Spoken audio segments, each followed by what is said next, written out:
ไอ้กลัวมาประตูน่ะเขาเฮ็ดให้ได้มาปั๊บเมื่อละเขาได้เฮ็ดให้ก็น่ะเขาพามันจะพาได้ป้าผมก่อนเลยมาป้าเนี่ยมันคือนะครับมันมีออกว่าอย่าลาลีเฮ็ดเลยอย่าป้าผมเนี่ยเลยโนลาลีเฮ็ดน่ะหม้อแจ๊กว่าแจ๊กไอ้ได้มั้ยเป็นสังไอ้ก็มันเป็นสังไอ้มาก็ฟังมากกว่า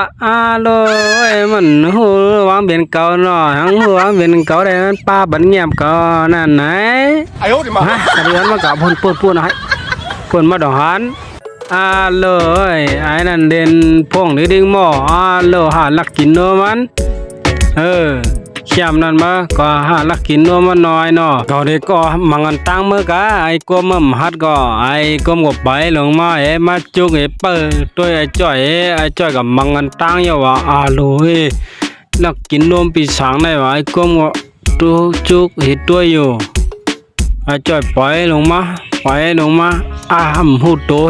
หูโตมาเฮ้กลุ่มเน้นพงไว้มาลองกินพงมั่งละมือเห็นไหนก็ช่วยในฮัดเกี่ยวในมาไอ้นี่ให้ฮัดไว้เห็นไหนก็ไอ้ก็มาตัวไว้ไล่ก็เห็นไหนมาได้ไอ้ก็มากุ้งส้มเม็ดโป้อยู่ช่วย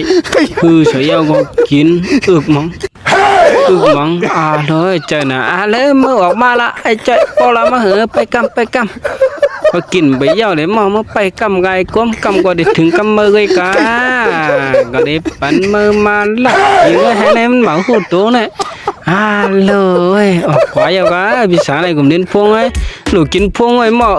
โอเคกว่าก็ไม่ก็มากว่าก็ก็ได้กว่าก็นี่คึงกันเนี่ยมือกลุ่มเรียนพงไว้เนาะคนเรียนพงอะไรหนูยากกินไอ้จ้อยขึงหักหลายก้มว่าเลยลากพงออกมาไอ้ก้มไปหูตัวลงฉันไอ้กองไหนไอ้จ้อยไถแค่พังป๊าบไหนไว้ไอ้ก้มเดินไปหูดิเตมันก็ลักไถไว้เหงอหน่อยจ้อยก็ถามว่าไอ้ก้มเนี่ยลักไถแค่พังไปไหนโยไอ้จ้อยยืมจุดก็เดี๋ยวเลยไอ้ก้มมากินหมดแล้วโลไว้บันขึ้นเจ้างกวักเนี่ยหมดเงยอยู่หม้อเป็น2กวักหม้อเนาะไปลงออกไว้โลไว้มันหูตัวหนูเจอไหนป้ามือป้าโลเข้มละกว่ามือช่องอีสางอะไรได้มาเดินหูตัวหนูไอ้เนาะเหลือได้ไหนก็ยังไปเอามือพี่สาวในกลุ่มเรียนพวกนี้เก่งไอ้จ้อยขับไปออกมาได้โอ้ยไอ้ก้มเกิดกำลังไปกำไว้กำไปเมื่อกินน้ำหนาหม้อมันจะล่าในไอ้ก็เลยกินอินก็เนี่ยเก้าหนารัดเจ้าว่าพี่สาวนายไอ้ก้มไอ้ซื้อลายเอาไหนมาลักกินนมพี่สาวได้พี่สาวมาได้พี่สาวกลุ่มเรียนพวกไอ้ลูกมันใกล้โอ้ไอ้นั่นซื้อลายนะโอ้ไอ้จ้อยมึงอีหยังไอ้มาหลังก็ได้ไอ้ก้มก็นั่งอยู่ไอ้กำค่ะพี่สังกำค่ะโลอีหยังวะ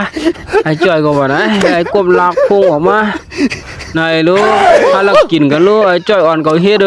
ไอ้ก้มก็ว่านะลากคอเชยก้มก็ลากคอเชยจ้อยแทงหญ้ากินคันคืนอันนี้คือได้บ่ไหน